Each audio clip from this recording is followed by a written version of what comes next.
Bukod sa pagkakasino, kahit bawal, inamin na rin ng isang DPWH engineer ang paggamit naman ng peking ID at peking pangalan para makapagsugal sa kasino.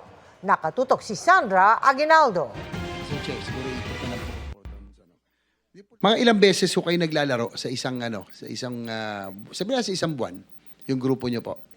Mga 2 hanggang 3 po, Mr. Chair. Kung kahapon umamin sa Senado si dating Bulacan 1st District Engineer Henry Alcantara sa kanyang pagkakasino, sa pagdinig ng Kamara ngayong araw, inamin niyang alam niyang bawal ang kanyang ginagawa. Pinagbabawal po lahat ang public official na pumasok sa casino. Yes, Your Honor. So aware po kayo dito.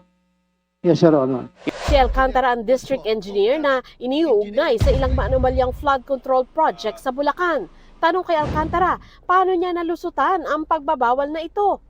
Paano po yun? Paano po kayo kilala doon bilang isang Engineer Alcantara ng DPWH? Hindi po, Your Honor.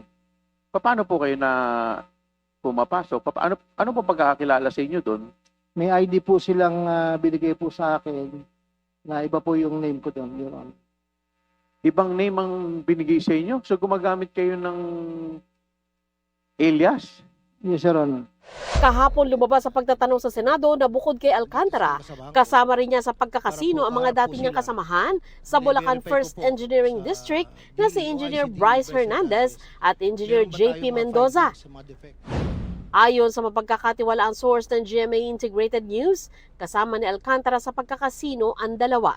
Ang alias daw ni Alcantara sa kasino ay Joseph Villegas, habang Marvin de Guzman si Hernandez at PJ Asuncion si Mendoza.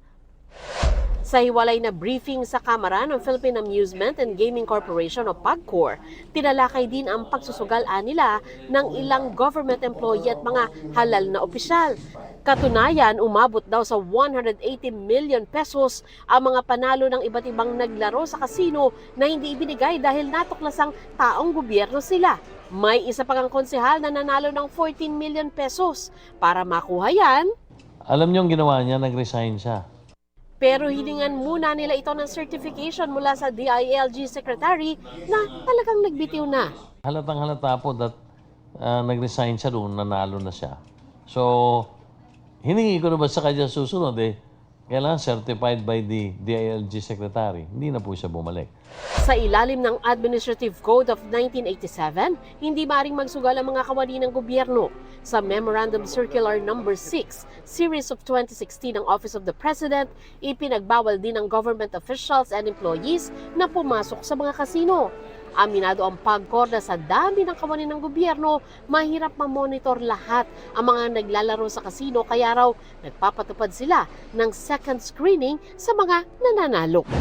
Para sa GMA Integrated News, Sandra Aguinaldo, Nakatutok, 24 Oras.